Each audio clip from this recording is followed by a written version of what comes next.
त्यक्त्वा गृहे रतिमधो गतिहेतुभूताम्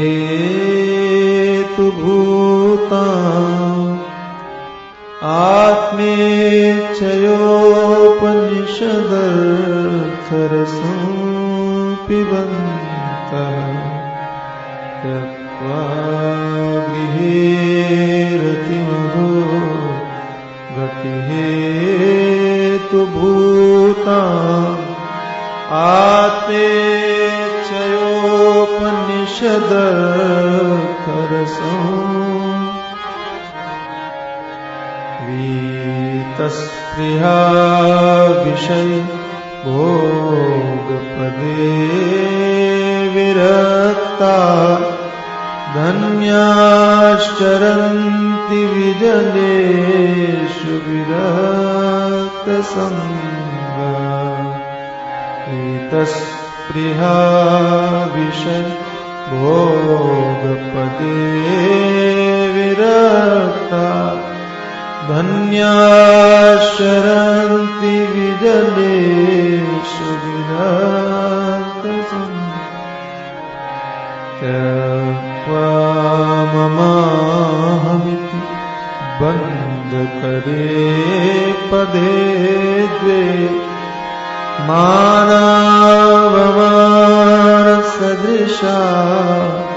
समदर्शिनश्च त्यक्त्वा ममाहमिति बन्धकरे पदे द्वे मानावमानसदृशा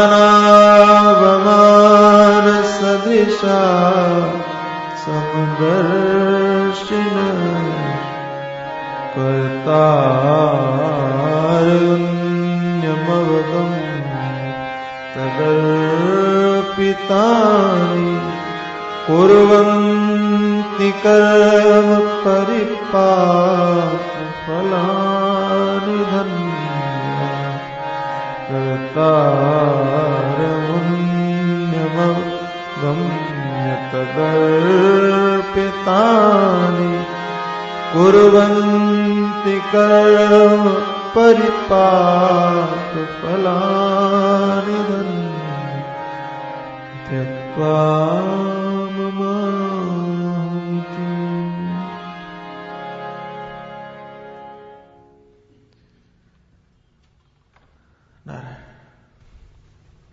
त्यक्त्वा ममाहमिति बंध करे पदे द्वे मानावमान सदृशा समदर्शिनश्च कर्तारमन्यमवगम्य तदर्पितानि कुर्वन्ति कर्म परिपाक फलानि धन्या। घर में रहते हुए कर्म करते हुए कैसे धन्य बने। मुझे जहां तक समझ में आता है कि आरंभ करें कर्मों को समर्पित करते हुए। मैंने एक संत से सुना कि अगर तुमको याद आए कि तुम्हारी श्वास चल रही है तो उस श्वास को भी ईश्वर के अर्पित करना।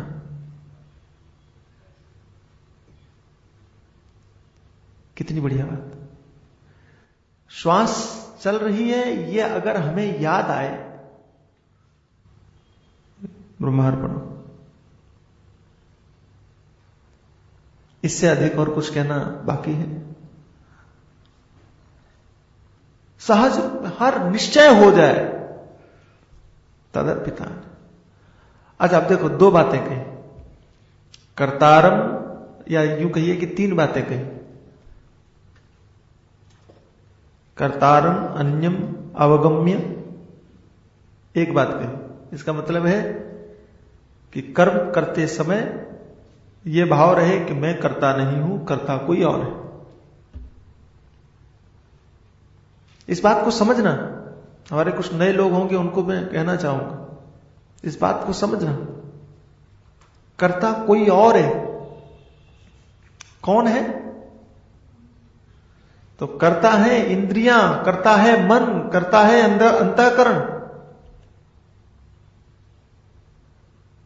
कर्तृत्वपने का अभिमान जिसे वो करता। मैं करता नहीं, कर्तारम अन्यम अवगम्य, दूसरे को कर्ता जानकर, अन्य को कर्ता जानकर। अभी तक प्रत्येक कर्म में अपने आप को हम जोड़ लेते हैं कि मैं करता हूं, इसलिए जो कर्म हमने नहीं किए उनके फल को देखकर हम दुखी होते हैं। आंखों ने देखा, आंखों की देखी हुई चीज को देखकर दुखी कौन होता है? हम। मजे की बात देखो, देखा आंख ने, फल आंख को मिलना चाहिए, रो हम रहे। सुना कान ने, फल कान को मिलना चाहिए, दुखी हम हो रहे। क्यों? क्योंकि आंख की देखी हुई चीज को हमने माना कि मैंने देखा, कान की सुनी हुई चीज को हमने माना कि मैंने सुना। सीधी सी बात, सिंपल है कि आप दुखी होंगे। पुलिस के सामने कहो कि ये कत्ल मैंने किया, तो फांसी पर कौन चढ़ेगा? जेल में कौन जाएगा? जो कहेगा कि मैंने किया। और यहां हमने मान लिया पूरी तरह से, अपने आप को कर्ता के रूप में जोर दे करके कहा, हां जी मैं। हालांकि हम पाप से बचना चाहते हैं, ये बात भी सही है। हालांकि हम पाप के फलों से बचना चाहते हैं, ये बात भी सही है। लेकिन न्याय तटस्थ होता है। अगर आप अच्छाइयों में कर्तृत्व को मानते हो कि मैंने किया, तो बुराइयां भी आपको ही भोगनी पड़ेगी। तो पहली बात आचार्य कहते हैं, घर में रहो कहीं भी रहो, महत्व की बात ये नहीं है।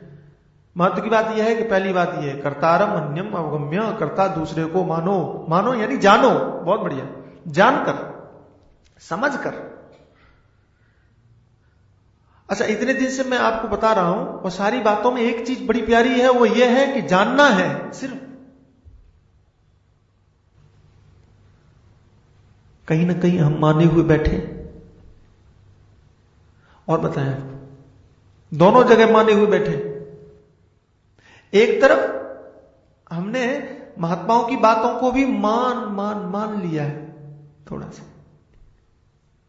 कहते हो तो ठीक ही होगा, मान लेते हैं। लोग बोल भी देते हैं, आप कह रहे हो तो मान लेते हैं, आप कह रहे हो तो मान लेते हैं, वैसे नहीं मान रहे। और दूसरी तरफ संसार को भी हमने माना है, लेकिन ऐसा मान लिया है कि जानने पर भी भारी पड़ रहा है। ऐसा मान रहा है कि जानने से भी नहीं छूट रहा है। मैं सोच रहा था कि संसार का मानना भी महात्माओं की बात मानने से ज्यादा बड़ा माना है। नहीं समझ में आई बात? यद्यपि संसार को भी हमने जाना नहीं है, उसको भी माना ही है, माना ही है। संसार को जाना कहां है? मैं कहता हूं, अगर संसार को जानने की कोशिश करोगे तो संसार छूट जाएगा। संसार को जानने की कोशिश करोगे, संसार को समझने की कोशिश करोगे तो संसार रहेगा ही नहीं। और कितनी विचित्र बात है कि संसार को जानना चाहिए तो बिना जानने मान लिया, और परमात्मा को मानना चाहिए तो वहां जानने की कोशिश करते हैं, वहां तर्क लेके आते हैं, वहां हम लॉजिक पूछते हैं, कहां है ईश्वर, कहां है परमात्मा, कहां है आत्मा। समझाओ भी तो क्या? नहीं, हम नहीं मानेंगे, नहीं मानेंगे, ऐसा भी बोलते हैं। एक सज्जन ने हमसे कहा कि आपके समझाने से हम थोड़ी मानेंगे। हमने कहा तो कैसे मानोगे, वो बताओ। अगर आप समझाने से नहीं मानोगे तो मानोगे कैसे, वो बताओ। डंडे से मानोगे? कैसे मानो?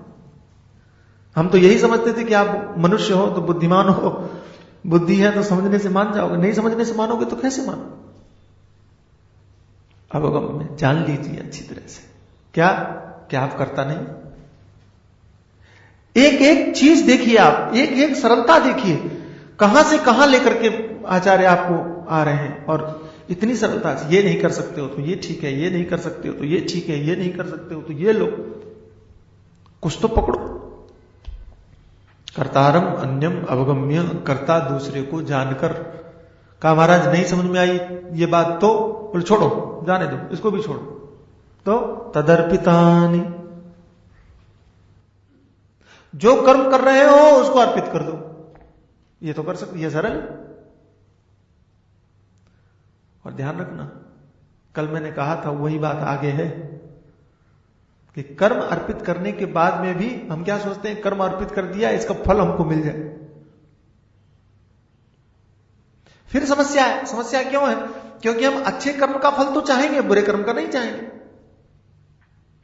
अर्पित हम दोनों कर्म कर रहे हैं, अर्पित हम सारे कर्म कर रहे हैं, लेकिन अच्छे कर्मों का फल चाह रहे हैं और बुरे कर्मों का फल नहीं चाह रहे हैं। ऐसा हो सकता है? नहीं हो सकता। वो तो मिलेंगे।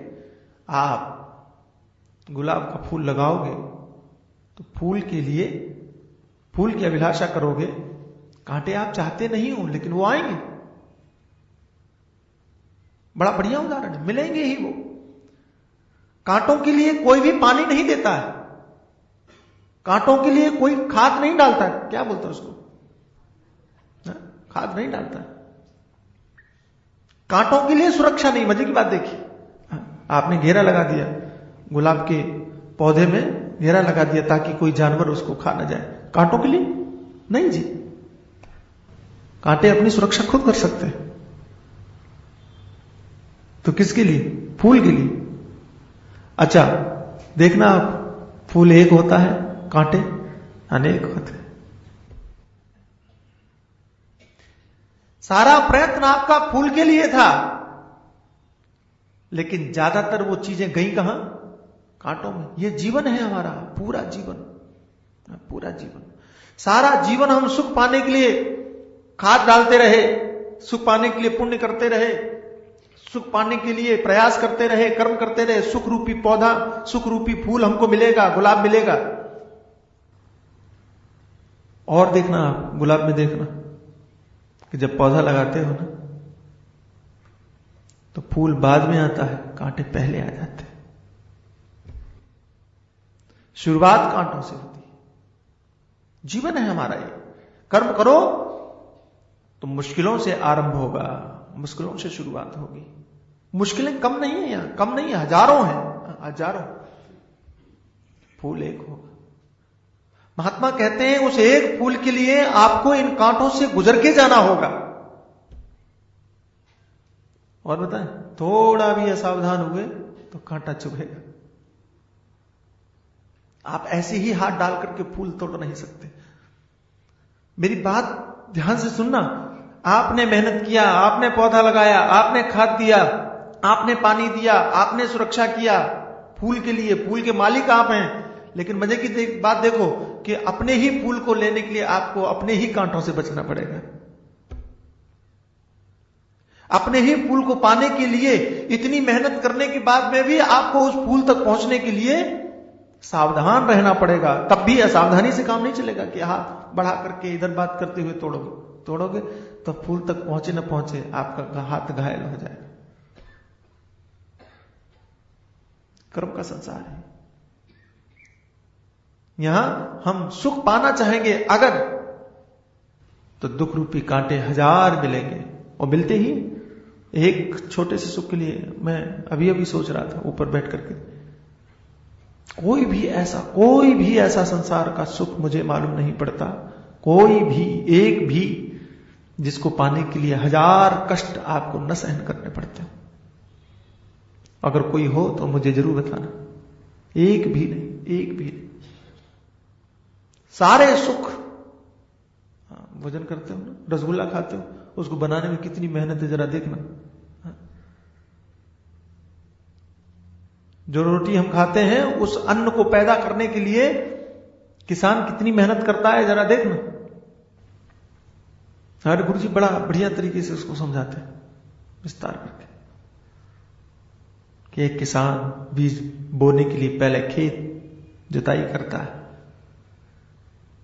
जमीन को तैयार करता है, फिर बीज डालता है, फिर पानी देता है। ठंडी के समय पर, ठंड के समय जब हम सब सो रहे होते हैं तो वो पानी लगा रहा होता है खेत में कि गेहूं होगा, कि अन्न होगा, कि ज्वार होगा, कि बाजरा होगा। और अमुक समय तक मेहनत करने के बाद, महीनों मेहनत करने के बाद जब गर्मी होती है ना, हमको एयर कंडीशन चाहिए, पंखे चाहिए, तब वो धूप में बैठ करके उसको काट रहा होता है। इतनी भयानक मेहनत, इतना भयानक परिश्रम, बाजार में लेकर के उस अन्न को आता है, और बाजार में आप उसे खरीदते हैं, आटा बनाते हैं, घर लाते हैं। ध्यान देना, खेत की तैयारी करने से लेकर और अपने घर तक आने तक जरा मेहनत की कल्पना करो। कितना परिश्रम उस गेहूं में हुआ है, उस अन्न में। आटे में आपने पानी डाला, उसको ठीक किया, गोल गोल बनाया, बेलना शुरू किया, वो भी कठिन है। हाथ में लिया, तवे पर डाला, वो भी कठिन है। अभ्यास नहीं हुआ तो वो तवे पर भी टेढ़ी मेढ़ी गिरेगी, पता नहीं कैसे गिरेगी। पकाया, थाली मिलाया, और इतने लोगों की मेहनत आधे घंटे में खत्म। हमारे पूज्य शरण गुरुदेव भगवान कहते हैं कि इतनी मेहनत से सुख कितना मिला आपको, वो बताओ जरा। इतनी मेहनत, इतना परिश्रम, और सुख कितना मिला? आधा घंटे का? नहीं जी, 2 मिनट का सुख मिला। 2 मिनट, सिर्फ 2 मिनट। क्योंकि जैसे ही अंदर गया उस खत्म, वो सुख फिर नहीं है, खत्म, अंदर गया खत्म। शाम को फिर वही दिक्कत, अगले दिन फिर वही परिश्रम, सारी दुनिया, सारा संसार ऐसे ही। अगर हमने सुख की अभिलाषा किया तो दुख मिलेगा ही मिलेगा, आप रोक नहीं सकते हो। हमको लगता है ज्यादातर दुख तो इसीलिए है क्योंकि सुख चाहते हैं, सुख चाहते हैं इसीलिए दुख है। सुख न चाहे तो कम से कम दुख से तो बच जाए, थोड़ी देर के लिए ही सही। अभिलाषाएं हैं, आकांक्षाएं हैं, उनकी पूर्ति नहीं होती इसलिए हम दुखी। ज्यादातर दुख तो यही। एक सज्जन से मैं बात कर रहा था, मैंने उनको कहा कि आपको क्या दुख है? बोले कोई नहीं। हम कहा फिर रो क्यों रहे हो? बोले पड़ोसी सुखी है।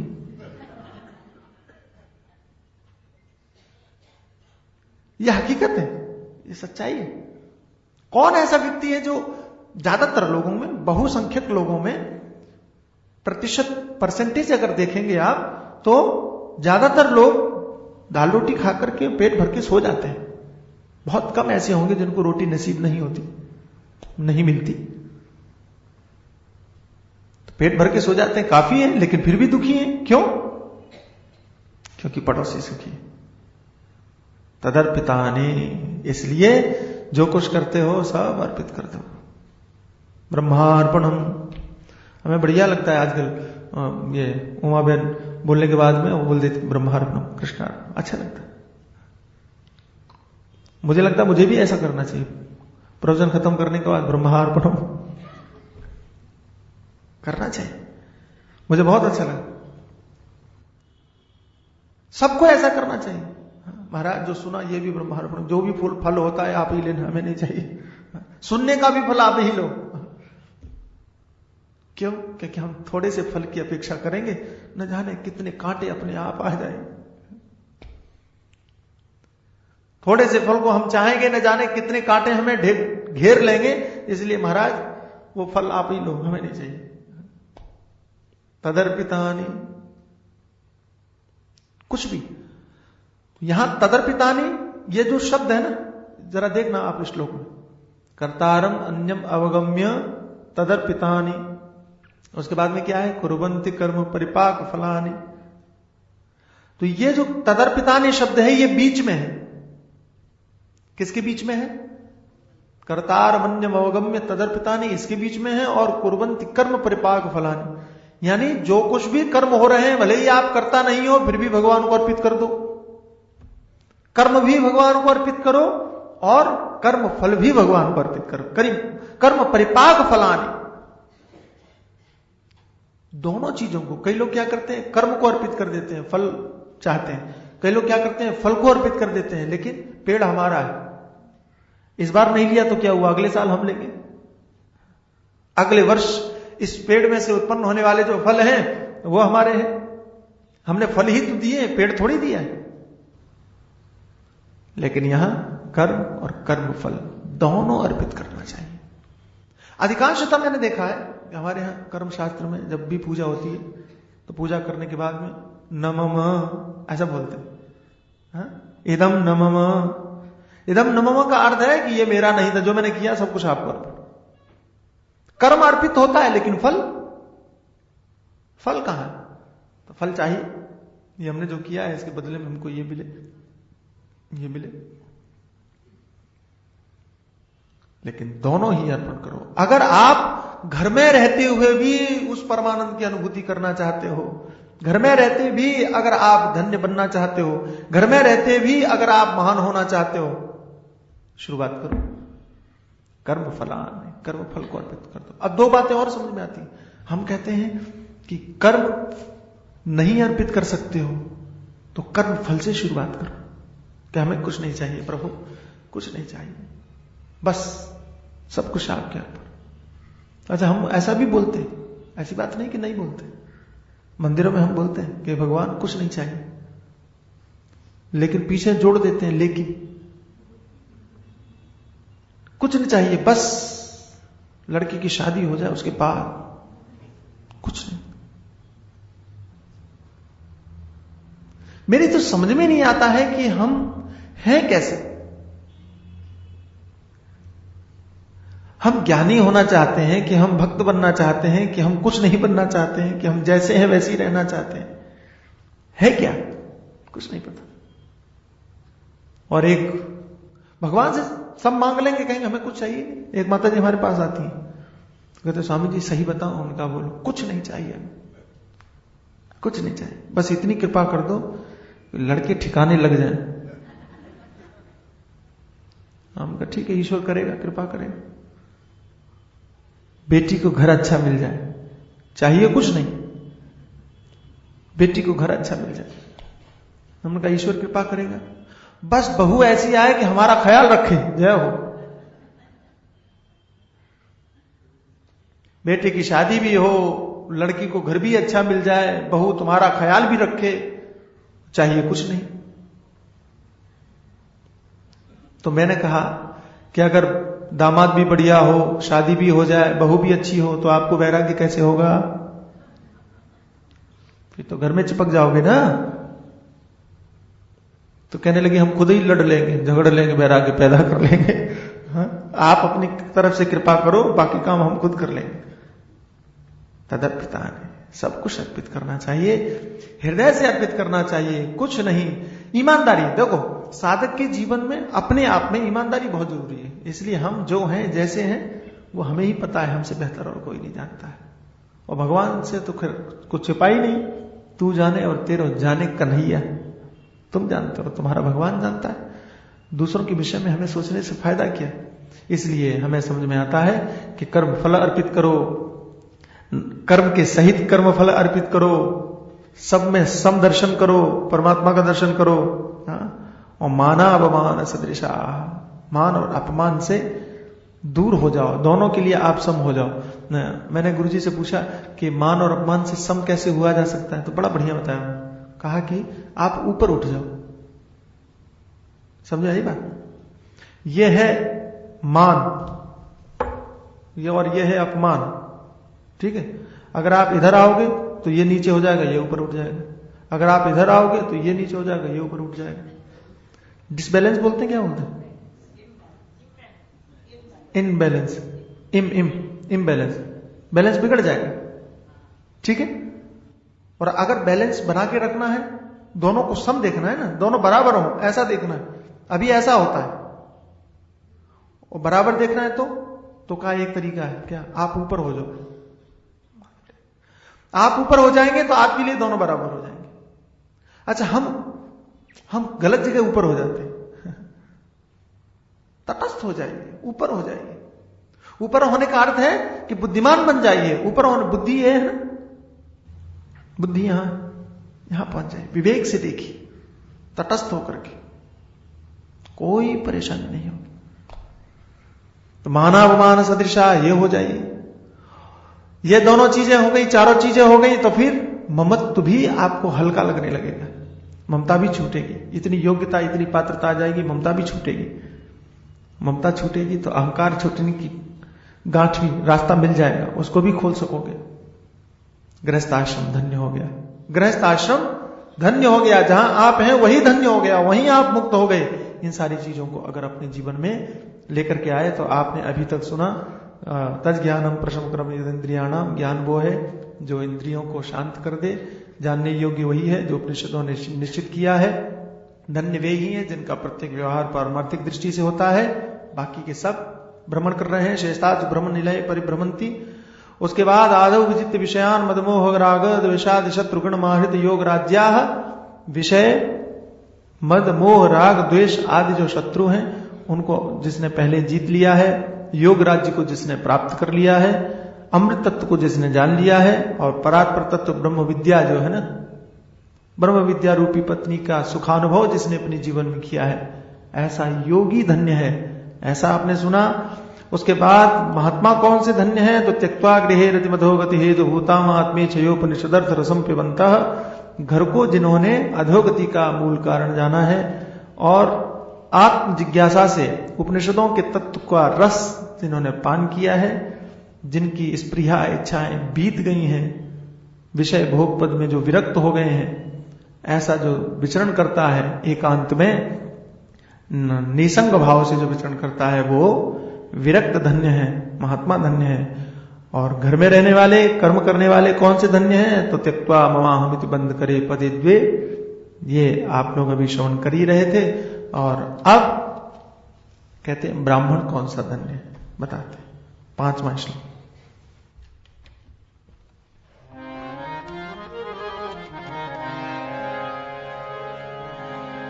त्यक्त्वैषणात्रयमवेक्षितमोक्षमार्गा भैक्षामृतेन परिकल्पितदेहयात्रा। त्यक्त्वैषणात्रयमवेक्षितमोक्षमार्गा वैक्षामृतेन परिकल्पित देहयात्रा।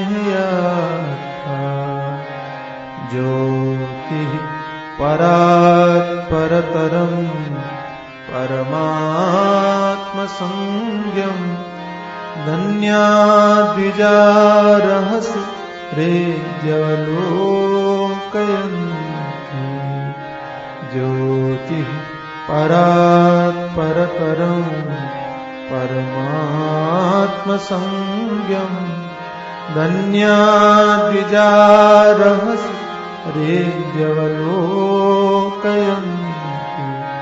त्यक्त्वैषणात्रयमवेक्षित। इसको पहले शुद्ध कर लीजिए ना, वो उसमें गलत है। त्यक्त्वैषणा, त्यक्त्वा ईषणात्रयम ऐसा होगा। त्यक्त्वैषणा इसमें गलत लिखा है, त्यक्तौषात्रय ऐसा कुछ लिखा है। तो त्यक्त्वै क्षणात्रयम यानी त्यक्त्वा ईषणम, त्यक्त्वा ईषणात्रयम ऐसा।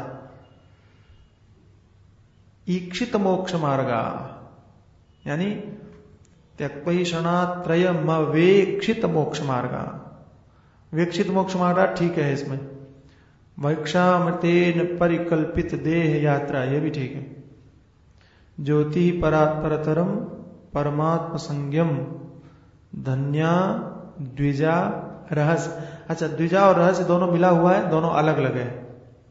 धन्या द्विजा रहस्य हृदयवलोकयन्ति, बाकी ठीक है। खाली त्यक्तैषणा वो ठीक कर लीजिए। रहस्य, रहस्य ह्रस्व है, हाँ जी ठीक। खाली द्विजा और रहस्य अलग अलग हैं, एक में नहीं है, इतना फर्क है, और बाकी सब ठीक है। द्विज माने जो रूढ़ अर्थ है संसार में, यानी ब्राह्मण। ब्राह्मण कौन धन्य है ये बताएं।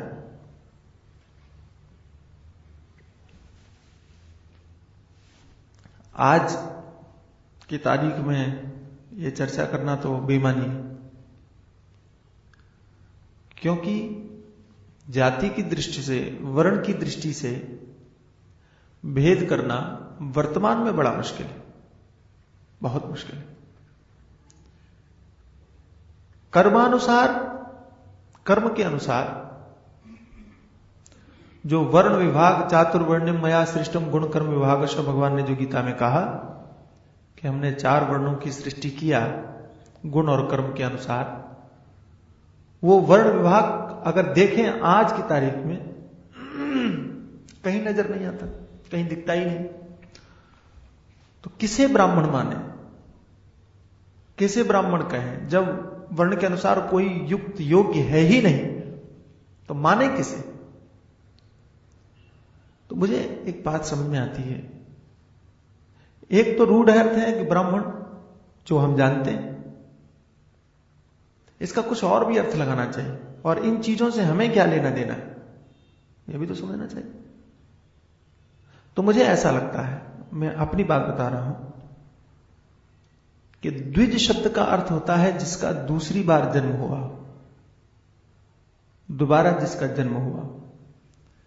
ब्राह्मण का एक बार जन्म होता है जब वो मां के गर्भ से पैदा होता है, तब वो मनुष्य होता है।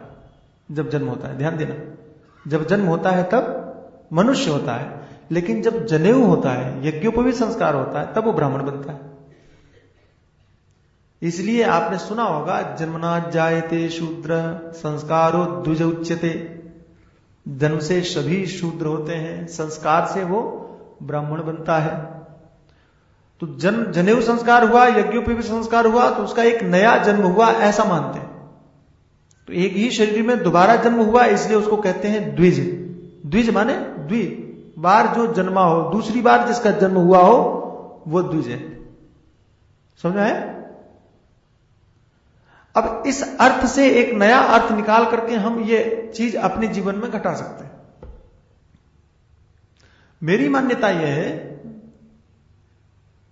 अपनी बात में कहता हूं, कि मनुष्य के रूप में हम मां के गर्भ से पैदा हुए, ये पहला जन्म था। लेकिन साधक के रूप में दूसरी बार जन्म हुआ संत के पास, ये हमारा दूसरा जन्म है। शिष्य के रूप में, साधक के रूप में जब हमारा दूसरा जन्म हुआ, यह दूसरा जन्म है। क्योंकि जब मनुष्य बने तब तो हम अपनी आत्म खोज के लिए निकले नहीं थे, कुछ जानते नहीं थे, कुछ पता नहीं था। शरीर का जन्म हुआ, लेकिन विवेक का जन्म तो बाद में हुआ ना। शरीर का जन्म हुआ, लेकिन जिज्ञासा का जन्म तो बाद में हुआ ना। शरीर का जन्म हुआ, लेकिन समझ का जन्म तो बाद में हुआ ना। तो जिज्ञासा, समझ, विवेक, ये जो जन्म है, अगर किसी के अंदर हुआ है तो मैं मानता हूं कि उसका भी दूसरी बार जन्म हुआ है, तो वो भी द्विज है। उपनिषद में एक मंत्र है, परीक्ष लोकान कर्मचितान ब्राह्मणो निर्वेद माया नास्ति कृता कृतेन, ऐसा वर्णन। तो वहां वर्णन ब्राह्मण शब्द से किया। तो मैंने किसी संत से पूछा कि महाराज एक बात बताइए, ये ब्राह्मण का अर्थ क्या है? क्या सिर्फ ब्राह्मण ही परीक्षण कर सकता है? क्या सिर्फ ब्राह्मण ही उस तत्व को जान सकता है? तो उन महात्मा ने कहा कि नहीं, इसको यहां जाति के अर्थ में मत लो, इसको यहां वर्ण के अर्थ में मत लो। तो बोले जो भी उसको जानने की इच्छा करे वो सब ब्राह्मण, जो भी उसको जानने की अभिलाषा करे वो सब ब्राह्मण है, ऐसा मानो, ऐसा समझो। यहां जाति परक अर्थ नहीं करना चाहिए, वर्ण परक अर्थ नहीं करना चाहिए।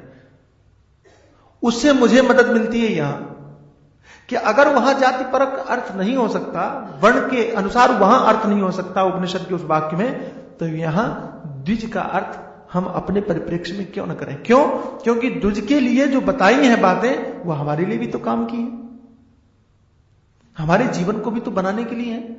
और इतिहास गवाह है, हमारे यहां न जाने कितने महापुरुष जो ब्राह्मण नहीं थे, उन्होंने इन चीजों को अपने जीवन में पाया, तो ब्राह्मण से ज्यादा महान हो गए, ब्राह्मण से अधिक महान हो गए।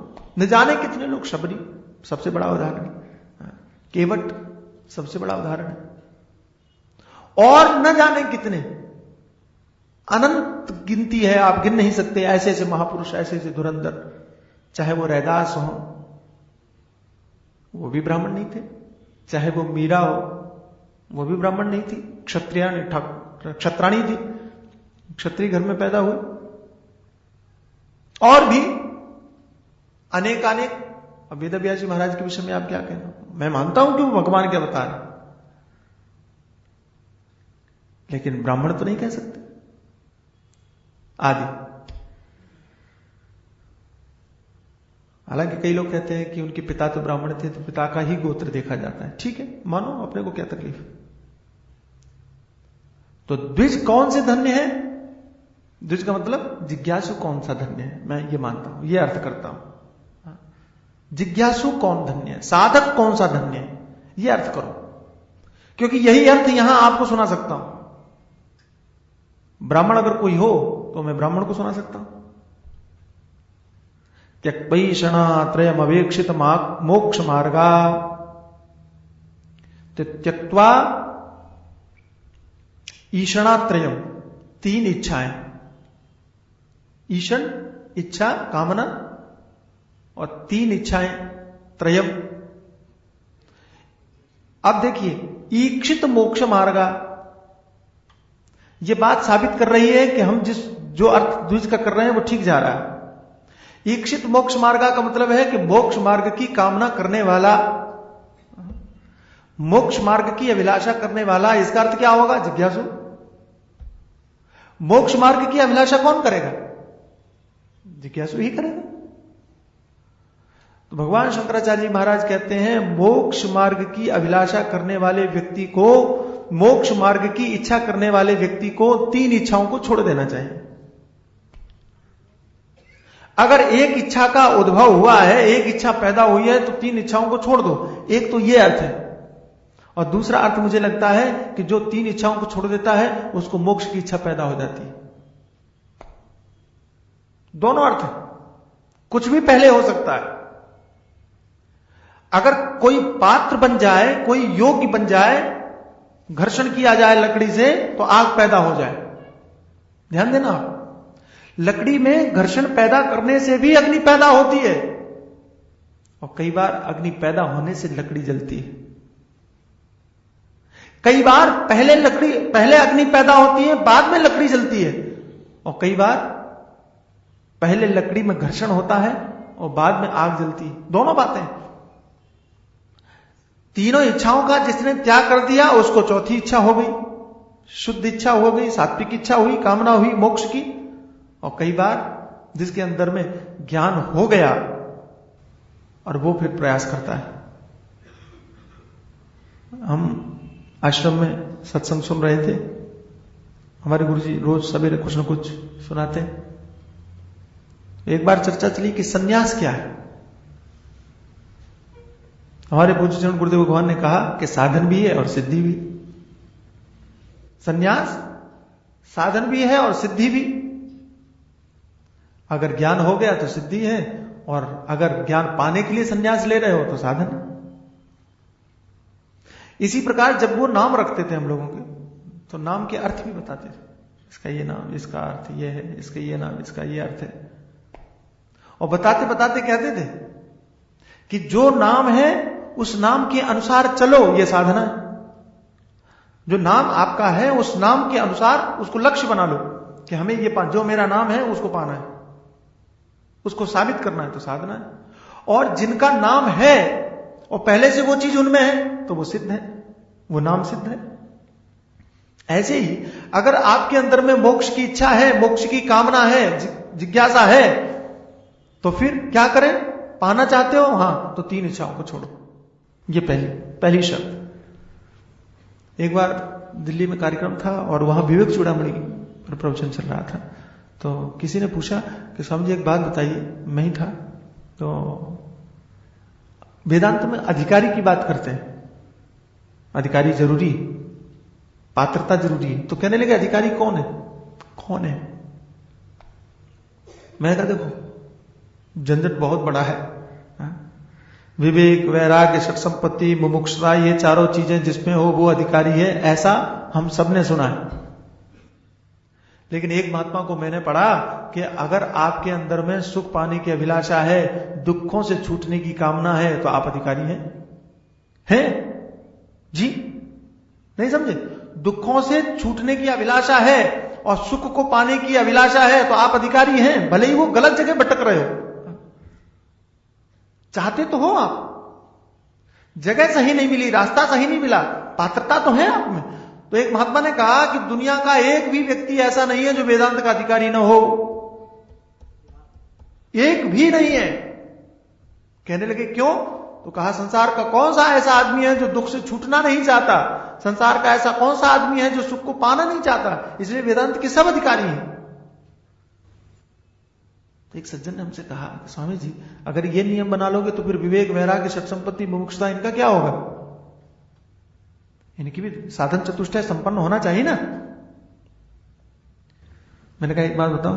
कहने लगे हाँ। मैंने कहा कि अगर आपके अंदर में वास्तव में उस आनंद को पाने की अभिलाषा है तो ये विवेक, वैराग्य, षट संपत्ति, मुमुक्षुता चारों पीछे पीछे तुम्हारे आएंगे। अगर परमानंद पाने की अभिलाषा है तो आप वो आनंद कहां मिलेगा ये ढूंढने के लिए संतों के पास जाओगे, ये विवेक है। संतों के पास जाओगे तो घर छोड़ करके जाओगे तो वैराग्य। और संतों के पास जाओगे, गुरु के पास जाओगे, वहां पहुंचोगे तो गुरु जी वहां प्रवचन कर रहे होंगे तो आपको बैठना पड़ेगा कि खड़े खड़े चलते चलते सुनोगे। बोलो यहां बैठ करके आप आते हो तो क्या चलते चलते प्रवचन सुनते हो? इसलिए मैं टीवी का विरोध करता हूं कि तुम चलते चलते सुनते हो। वहां साधन संपन्नता नहीं है सुनने में। ठीक है कि आपका चिंतन हो रहा है, आपका मनन हो रहा है, वो बात मेरी समझ में आती है, लेकिन ज्ञान की दृष्टि से वो ठीक नहीं है। एक महात्मा कहते हैं वो मनोरंजन है। हालांकि मैं मानता हूं कि वो मनोरंजन भी ठीक है कि कम से कम मनोरंजन में भगवान का नाम तो है, कीर्तन तो है, संकीर्तन तो है। तो आप बैठ के जब सुनोगे, ये क्या है? ये सब इंद्रिय संयम नहीं है। शम, दम, श्रद्धा, उपरति ये नहीं है। श्रद्धा होगी तभी तो बैठोगे, संसार से उपरति है तभी तो यहां बैठे हो। बाहर क्या हो रहा है, कौन सी गाड़ियां निकल रही हैं, आप देखने की चेष्टा करते हो? नहीं। हालांकि कुछ ज्यादा हो जाए तो जरूर देखना चाहोगे कि क्या हुआ, वही कमी है, लेकिन पात्रता है और मोक्ष की इच्छा। मैंने कहा कि गुरुदेव के पास में जाना, विविध चूड़ामणि गुरु पसत्ती आती, गुरु जी के पास में जाना, उसका जब वर्णन आता है तो मैंने कहा कि ये गुरुदेव के पास में जाना ये चारों साधनों की संपन्नता दिखाता है। आप सिर्फ और सिर्फ गुरु के पास चले जाइए, चारों साधन आपके सिद्ध हो गए। विवेक भी हो गया, वैराग्य भी हो गया, षट संपत्ति भी हो गया, मुमुक्षुता भी हो गया। मैं ये चाहता हूं कि एक चीज पैदा हो, एक चीज, क्या? मोक्ष की कामना। एक चीज पैदा हो, एक चीज, क्या? उस चीज को जानने की अभिलाषा, परमात्मा को समझने की जिज्ञासा, वो पैदा हो। पढ़ने की नहीं, जानने की। ध्यान रखना आप, पढ़ने की नहीं, नॉलेज की नहीं, सिर्फ ज्ञान बढ़ाने की नहीं, समझने की, जानने की। न जाने कितने लड़कों को मैं जानता हूं जो बहुत गालियां देते हैं लेकिन उसका अर्थ नहीं जानते। बच्चे, छोटे नन्हे बच्चे गालियां देते हैं, छोटे नादान, कहीं से सीख लिया होगा, देखा हुआ, बोलने लगे। तो छोटे बच्चे भी साले की गाली देते हैं लेकिन साले का मतलब नहीं जानते। ऐसे हम बोलते हैं कि हम ब्रह्मास में, लेकिन हम उसका मतलब नहीं जानते। एक महात्मा थे, वो कहते थे कि बच्चे के बोले हुए साले में और मूर्ख के बोले हुए शिवोहम में कोई फर्क नहीं, दोनों एक जैसे। हम उस स्तर पर बच्चे ही हैं अभी। जानने की अभिलाषा करो, कल बताएंगे। सदगुरुदेव भगवान की 3 इच्छाओं को छोड़ो। हाँ, 3 इच्छाएं कौन कौन सी वो बता देता हूं पहले। लोकेशणा, अरे वाह वाह, आपको तो मालूम है। लोकेशणा, वित्तेषणा और पुत्रेषणा। लोकेशणा क्या है? एक हाँ? यश। तो मैं एक वाक्य मेरे मन में आया था कि लोकेशणा, वित्तेषणा और पुत्रेषणा, यानी या तो हम संसार को चाहते हैं, वित्तेषणा माने संसार को चाहते हैं, या फिर हम संसार से चाहते हैं। पहली बात क्या है? हम संसार को चाहते हैं, वित्तेषणा, धन के रूप में हमें संसार मिले, ये संसार को चाहना वित्तेषणा। और या हम संसार से चाहते हैं कि संसार हमारा नाम ले, यश करे, ये संसार से अपेक्षा है हमारी। और या फिर हम संसार में चाहते हैं, यानी तीनों इच्छाओं में ही संसार से दूर नहीं हट पाते। या तो संसार को, या संसार से, या संसार में, लड़का, संतान, पुत्र आदि, ये संसार में चाहिए हमको, ताकि हम संसार में बने रहें। इन तीन इच्छाओं से छूटो, तब आगे की बात करेंगे। अब आगे कल